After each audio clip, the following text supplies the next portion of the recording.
I'm Eric Loy, and welcome to Eric Loy Interviews. On this podcast, we talk with folks from the VTuber community on their channels, their talents, their stories, where they come from, and their plans for the future. We are happy to be joined by Gemini Riff. Hi. Hey, how you doing? I am doing great. I hope you're doing great too. Please introduce yourself to everybody. All right. Hey guys, I'm Gem. I'm a musician, VTuber, mostly musician, less VTuber. Well, I mean, you're a heck of a musician. Folks Well, need to, thank you. folks need to check out what Jem's got going on, and we'll have all of the links in the description for the interview coming up later, and we'll give you a little taste of what Jem's got going. So you are a musician, obviously, but when did you start streaming or streaming and content creating on the internet?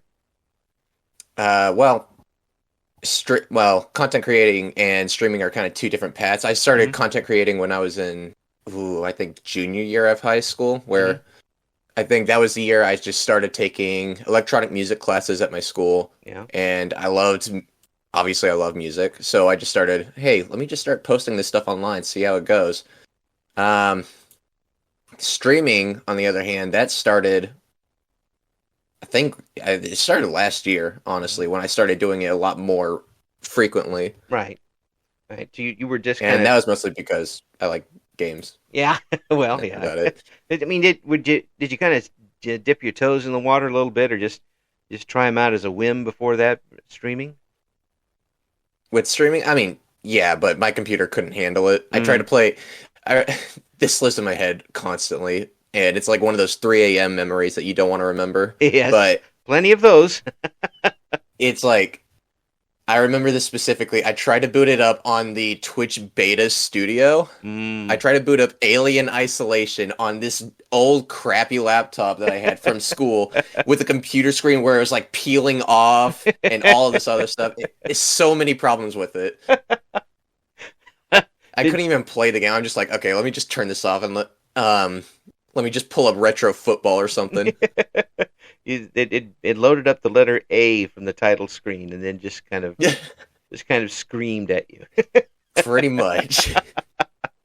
And then it kept flashing red all day long. Oh no, it's wounded. Yeah, you wounded the computer.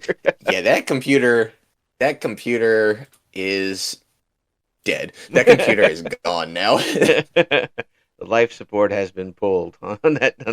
Yeah. Computer. So after that, did you kind of decide that you really, really wanted to give streaming a try with it, and eventually got your computer you wanted? I mean, in a way, yes. I still don't have the computer I wanted. What I'm currently on right now is a 2013 model iMac. It does not run OBS. It does not run Discord very well. I'm using the browser source right now for Discord. Wow. Yeah. Well, but it works. It works fantastic for the things I want to do. It works fantastic for FL Studio, for Canva, all the stuff that helps me with actual content creation on YouTube anyway. Yeah. I'm still trying to figure out how to work Canva. I'm very It's interesting. Art lexic. I can't do it very well. My eyes see it differently than everybody else, and my talent certainly doesn't see it at all. It's definitely something you gotta like get used to. Yeah. Like, I'm not somebody that's very visual with my art, so having to sit there and learn Canva has been kind of a pain. Yeah, but I'm getting there. Yeah, there's not a whole lot of intuitive stuff to it. I mean, it's neat. I like it. When I can get it to work, like my car. It's definitely good for like beginner stuff. Yeah, which is why I still use it, because I'm definitely never using Adobe Photoshop. Well, when you say you started with the electronic music in school, I don't. When did they start giving electronic music in school? Okay, so fun story. I was actually in an art school for 7 years. Oh, well, yeah, okay. Well, yeah, so they basically trained me in all forms of music. Hmm. I took let me try, I'm trying to remember. All 7 years I took classical piano because I'm a pianist. Hmm. Not to brag or anything, but And no, no, um no, no, you're not bragging at all. No. um for 3 years I took jazz. Yeah. I didn't really like it. I like the history of jazz more than me trying to play it. I'm not a very jazzy person. Mm. Okay. Um Then I'm trying to remember. I took 2 years of electronic music, which was my junior and senior year of high school, and then I did 1 year of actual recording classes. And when I took those two last classes, that basically spawned all of my love Hmm. for the recording process, for the electronic process. I started doing it a lot more on my own. I'm still doing it on my own. Yeah. I almost went to school for college for it, but that was like $87,000, and I'm like, absolutely not. I Yeah. could just learn this by myself. Yeah. Absolutely. And you then learning yourself, you learn your own style of doing it too. Pretty You much, come yeah. up with ways to do it. I One of the things I really liked about radio was dial spinning, and hitting the Ooh. buttons and the faders and everything. Hmm. We had some really large old, they were old when I started in the 80s, boards that had all of the bells and whistles on them. Yeah, And I worked overnight for a lot of that time, so I had a chance to explore everything these boards could do. that's And so fun it though. it was and people who don't have an affinity for that, you can't really explain. No, What does this it is thing hard to do? explain. You end up figuring out how to record a mono cassette in stereo. There's a lot of things. Well, the thing is, for you, it becomes like second nature. Like, Yeah. as soon as you start learning what it is, you just understand Hmm. almost automatically. When somebody's coming to it new, Yeah. it's so difficult to explain anything. Oh yeah, yeah. It's how come you can record this in 10 channels, but you only have it? Just well, Well, I that's I because I set it up like that. I futzed it around, and where now it works that way. It's Yeah, it becomes a kind of a personal thing between you and the board. Um, yeah, exactly. and someone comes up and asks you, "Can you do this?" And it takes you about 10 seconds to tell them yes or no. Yeah. I and we also had a patch bay, A what? which means there is a up on the wall. Yeah, there were a lot of places that you could take a patch cord and input from different devices or different networks Oh, into your board. So okay. now you've multiplied what you can do Yeah. on that board. You can do other studios. You can. It was. Yeah, Oh, so actually FL Studio, which is the program I use now, mm, they actually have a system that's kind of like that, where mm, you're able to put everything into a different track, basically, yeah. and then you're able to mess with it like that. I didn't realize that's where it came from. Oh, yeah. I I'm mean, assuming that's where it came from. I'm sure, and the thought behind it was the same.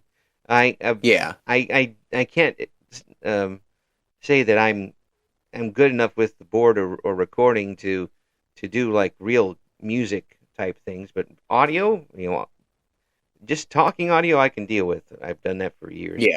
And I very much envy the fact that other people can do it for music. So I pretty much hate you. Don't worry. uh, I get that one a lot sometimes. Well, that just means you know what you're doing, and Yeah. you get some envy from me as far as that goes. But Well, I also for like to the pretend I know what I'm doing. also the musical talent too. How early did you know you wanted to do music? Oh, that one's a tough question. So I've been flip-flopping between what I wanted to do and what I should be doing for years. Like when I was in fifth grade, I wanted to work at the zoo. When I was in eighth grade, I wanted to be a history teacher. Uh-huh. And then all 4 years of high school, I flip-flopped between history teacher, scientist, biologist, musician, um, audio engineer. I just flip-flopped between all of them. And then I just decided, okay, settle down. Let's get a job first, see Hmm. what that's like, Yeah. and then we'll do this on the side Mm. and see what that's like. And I definitely fell more in love with music than I did working retail. I hate retail.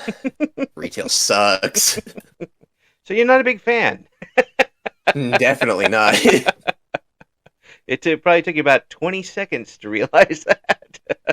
You want me to be honest? It Yeah. actually didn't. So Oh, I'm of the mindset that if I go into a job, I want to give it my all. It yeah. took me about 3 months to realize no matter how much I give, these people do not care about you. No, no, they do not. In retail, the customer definitely does not. And then you realize that, oh, the management The certainly doesn't manager, either. the manager is just paid to be there as well. And you're lucky if they really do remember your name. Yep. Those name tags No, aren't just for the they'll remember my customers. name. They'll Yeah, remember my name when they have to call me into work. yeah. That's how they'll remember it. Not face to face, unless you Yeah. really do something bad. Yeah, there's a reason why that name tag's there. That's right. It's not for the customers to remember. Nope. Well, I mean, I'm glad you found your way to doing this, and it's great that there is a outlet for that because 20 years ago when that iMac was new, Yeah. you wouldn't have the internet the way it is now and set up where Mm. you can share that talent with a lot of people. No. When did YouTube first come out? Oh, in the 90s, I think. Pretty sure it may be the mid 90s, I think. That's what I'm thinking. I'm way before that. I'm back to phone lines for communication. No, it actually came out in 2005. 2005. Okay, so I'm not by So too much considering how old I am. still Uh, about 20 years. yeah. So I mean, 19 years, I guess. so you wouldn't have had this medium for doing it, No, but definitely not. unless you had a 1-800 phone line or something. call in for riffs. So that's the interesting thing. What I learned in jazz history, because again, I love the history of jazz. It was so against jazz people specifically for a while. Mhm. They were not allowed to go into any kind of building that was made for music. So what's his name? Why am I forgetting? What's his name? He's the king of swing. Hang on. Uh, King of swing. Benny Goodman. It's not Count Basie. Benny Oh, Goodman. Yeah, thank you. yeah.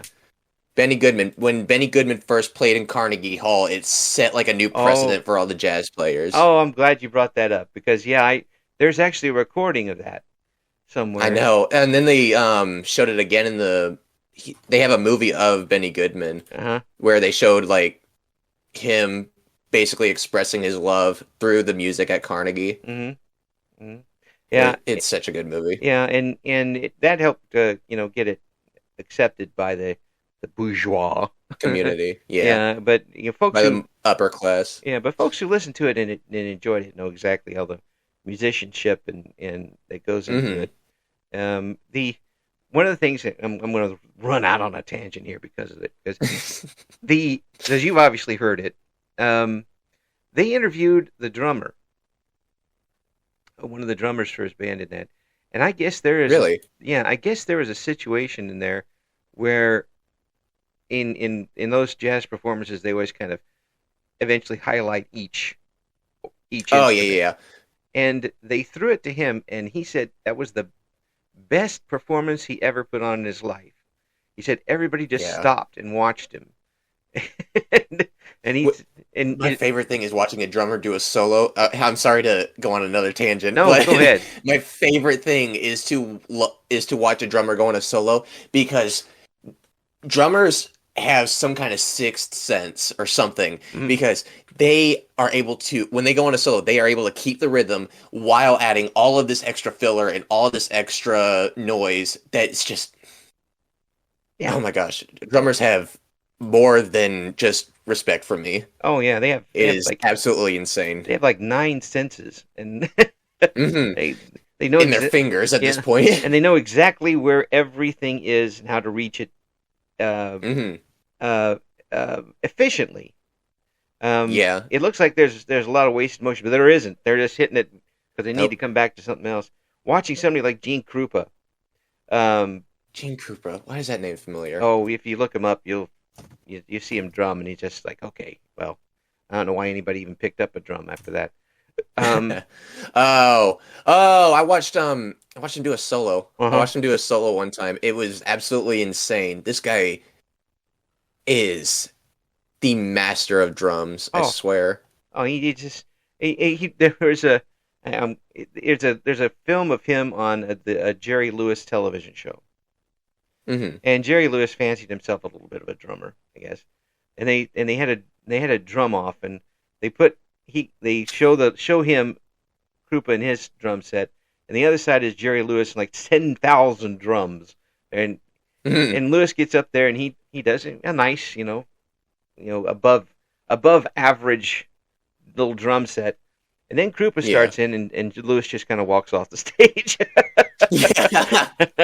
Well, there's Well, no. you're up against basically the master. That's right. So I didn't There's no. realize he was also in the Glenn Miller movie too. Oh yeah, yeah, and the bands that they put together during the war, um, you Oh, yeah. get Lionel Hampton in there. You get all of the people who were the tops of any instrument together and working together is pretty amazing. But Yeah. we flew way off the topic with that. But folks, stay with us because it's interesting stuff to me anyway. Because I have absolutely no. Look, I have ADHD, man. I'm gonna go on so many tangents. Well, I have. You thought we'd be done in an hour? I'm Oh, gonna tell you right now, we're probably not gonna be done for a hot minute. that's cool. That's cool to me. I have virtually no ability for music whatsoever, but I certainly can appreciate it. And I can understand someone just not really. Jazz is not their cup of tea as far as Forte. playing goes. Yeah. There's a lot of there's a lot of ad lib and Hmm. making up as you go. It's very on the spot thinking.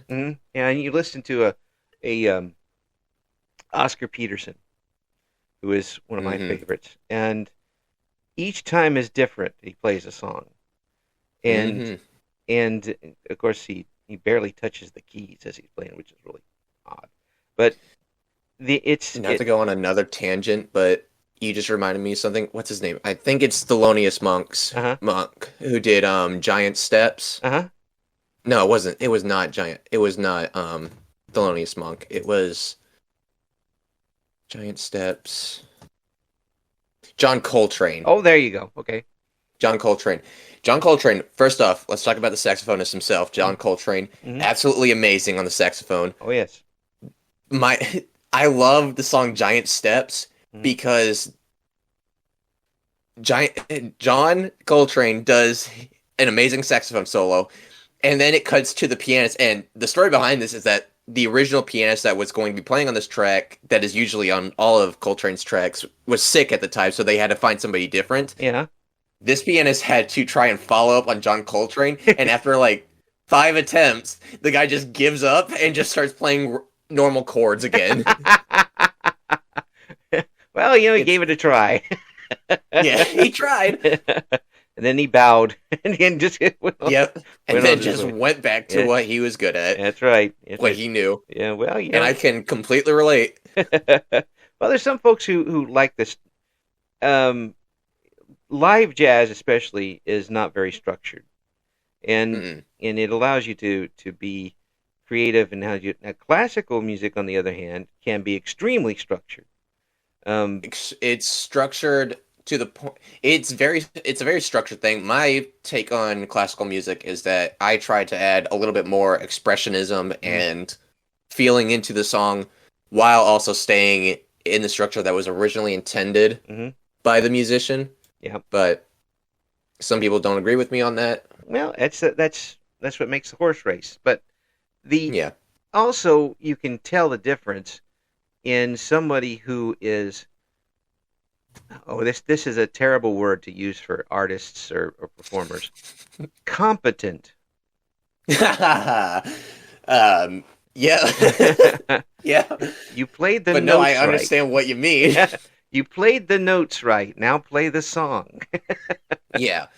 Eh, So I'm gonna go on a tangent, but okay, look, this interview is gonna be nothing but tangents. it's But okay. when I was in my senior year, I played Beethoven's. It's on my channel actually. I've played Beethoven's Sonata Pathétique Movement 2, Yes. and I got judged for it and I lost because of the stupidest reason, and I'm about to go into that. But basically, how I went into it is the Sonata Pathétique. The beginning and the ending are very angry. Hmm.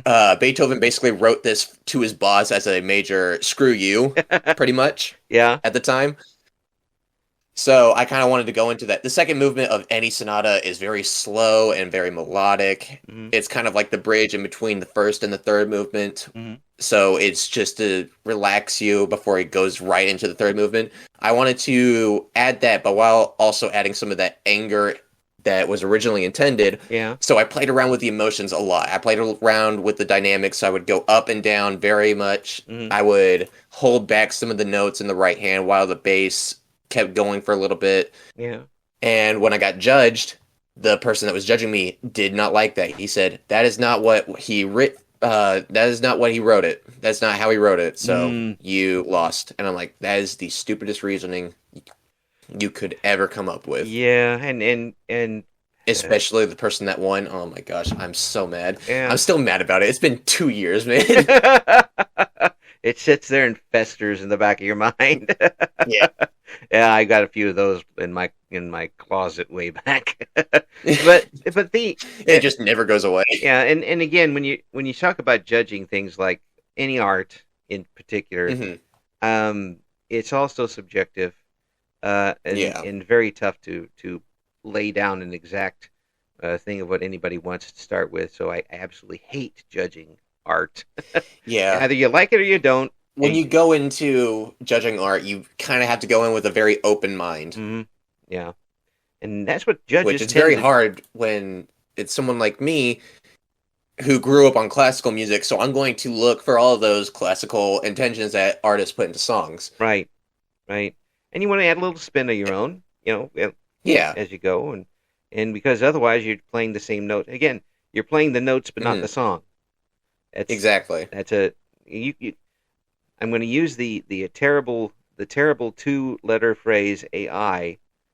Oh my gosh. My gosh. And do not even get me started. Well, I'm just saying that they could play the song, but they're not going to add any humanity to it whatsoever. No, because it's made entirely by an AI generator that took just random chords and random vocals and slapped them together with no dynamic change, no actual feeling behind the words. Right. It's very basic in the lyrics. Mm-hmm. You can tell I played around with it for a hot minute because I was just curious what it was like. Oh, yeah. It's not all there, in my opinion. There's definitely a gap between what a person can do and what the AI can do. Yep. And I definitely don't want the AI to be able to bridge that gap. No. I'm completely against AI doing anything that's artistic whatsoever. Yeah. I feel like that's ridiculous. I think that eventually people are going to tame it to the point of making it a tool rather than a be-all, end-all. Yeah. And that I completely understand. Like, this other DAW system I used to use called BandLab, it had like an AI feature that basically it would split different tracks for you for a song, which is what I do since I do a lot of covers. Right. I would take that and then I would isolate the vocals and take that. Right.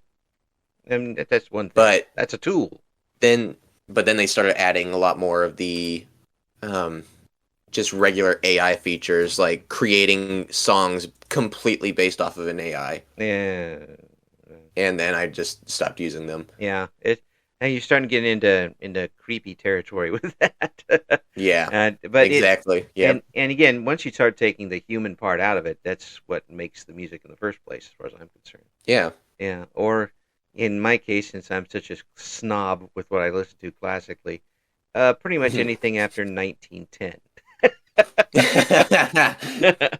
that is completely fair. I completely understand that. Don't play Gershwin in front of me and tell me it's classical music. Oh my gosh. Don't. Oh my gosh. I will. My only exception. I don't think. Never mind. This might not be an exception because I'm pretty sure Rachmaninoff was still Romantic era, not contemporary. Yeah, that's a different planet as far as I'm concerned. Yeah. But you play Rachmaninoff next to some of the show tunes that come out in the 1900s. I'm like, it's not even in the Hmm. not even apples and oranges. It's trees and Yeah. dirt. Well, I mean, I think people, when TV shows were first coming out, I'm pretty sure people, when they were considering the music, they were just wanting something simple because Hmm. the music wasn't going to be up on the screen the entire time. Right, This right. music was just in the background. Hmm. Especially for a TV theme, it was just basically to introduce what was going on and who these people are, and that's it. And Yeah, then you move on. yeah. Now some of them are pretty iconic. Oh yeah, The so like the MASH theme, yeah, the Perry Mason theme. iconic.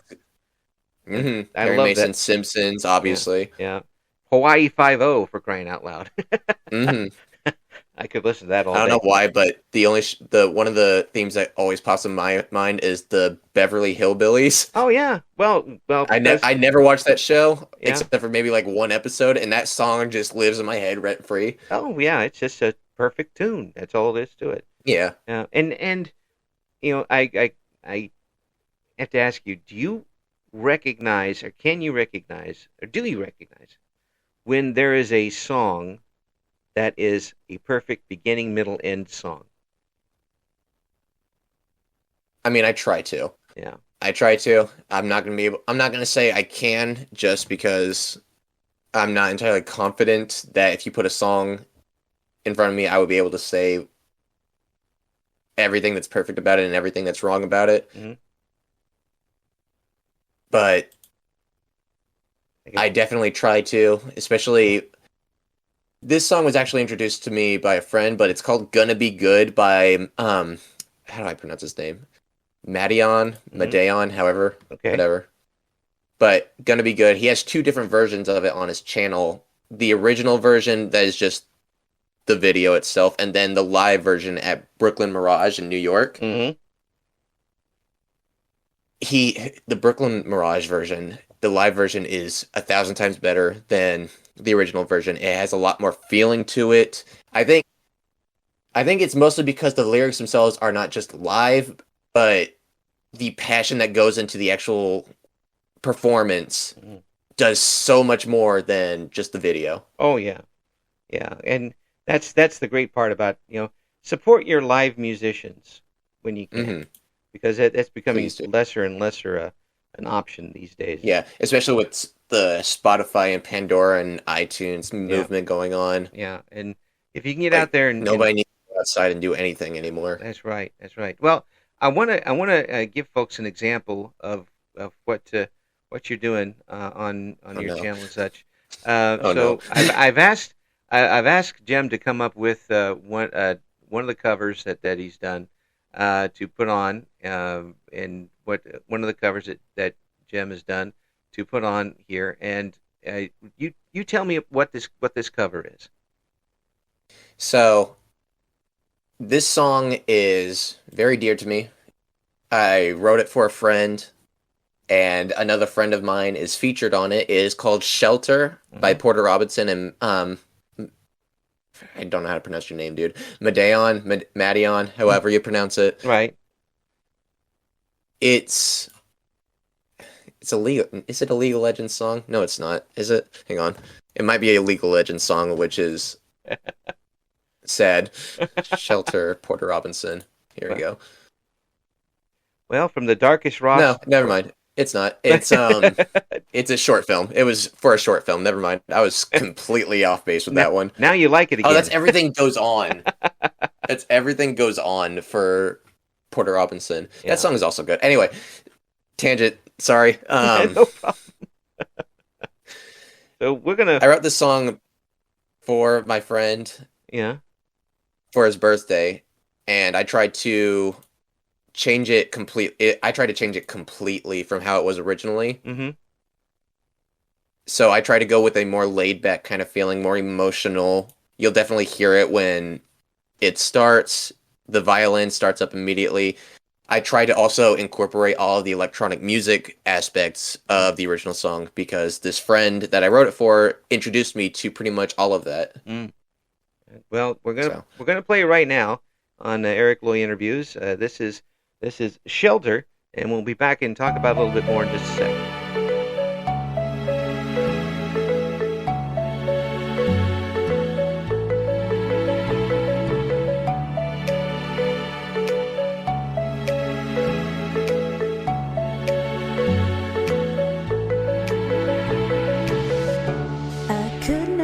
Find the right way to tell you.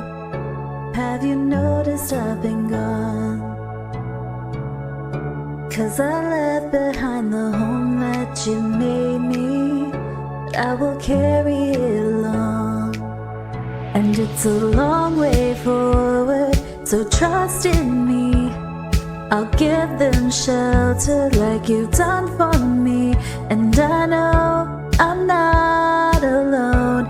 You'll be watching over us until you're gone.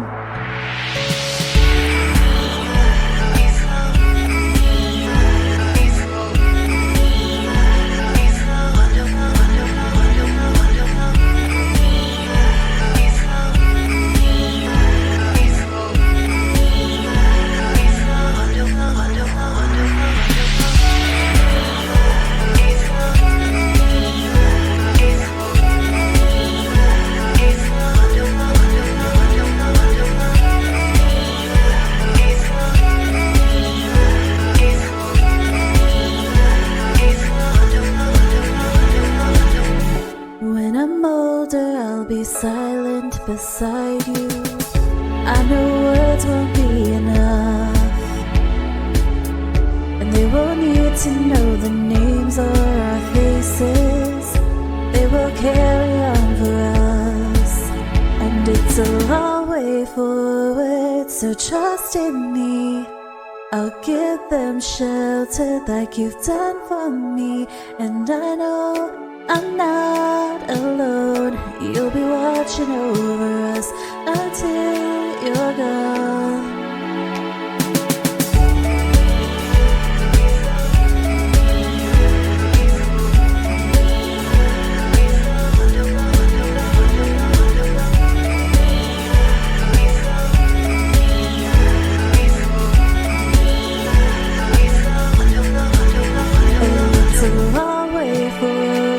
So trust in me. I'll give them shelter like you've done for me. And I know I'm not alone. You'll be watching over us until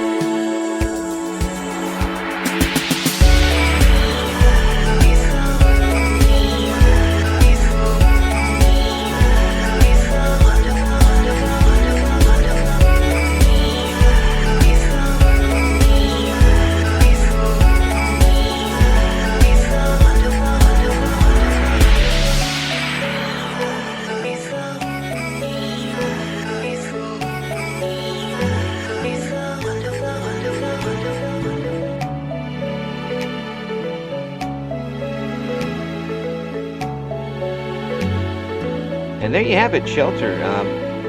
This is an outstanding piece, and it is obviously, as you mentioned, a song that means a lot to you.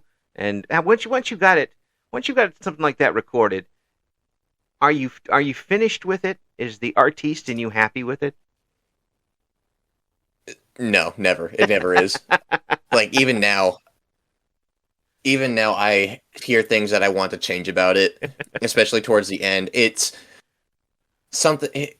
kind of like the first real song that I just completely did by myself, with completely different from what the original was. So like all of my other covers, they are somewhat basically how the original song was. Yeah.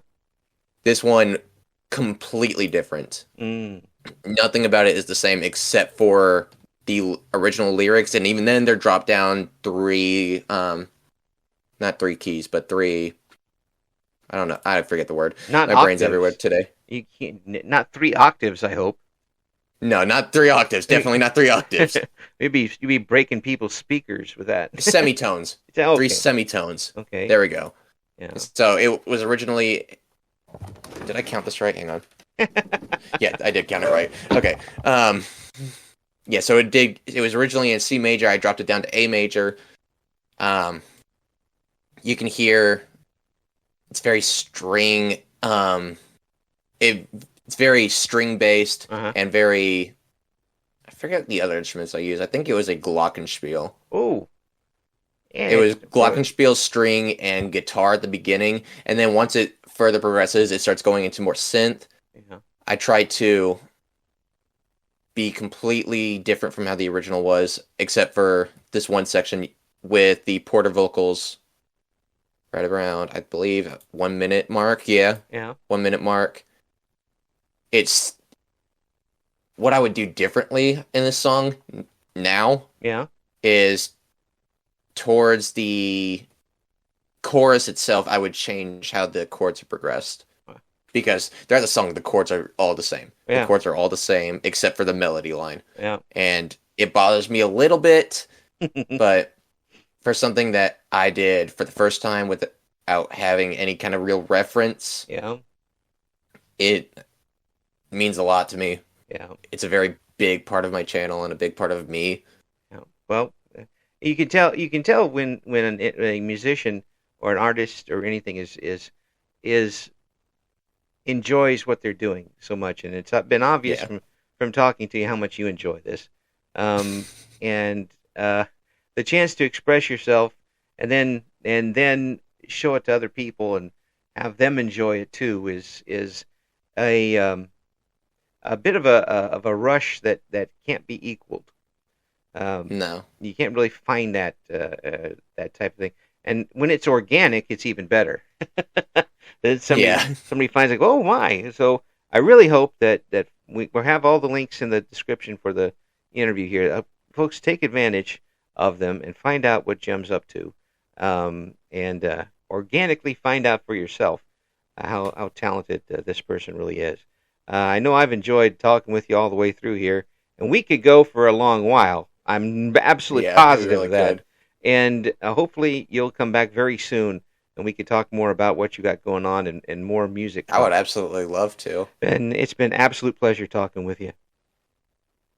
Yeah, I love doing this, dude. I thank you for the opportunity. Thank you for reaching out to me about it.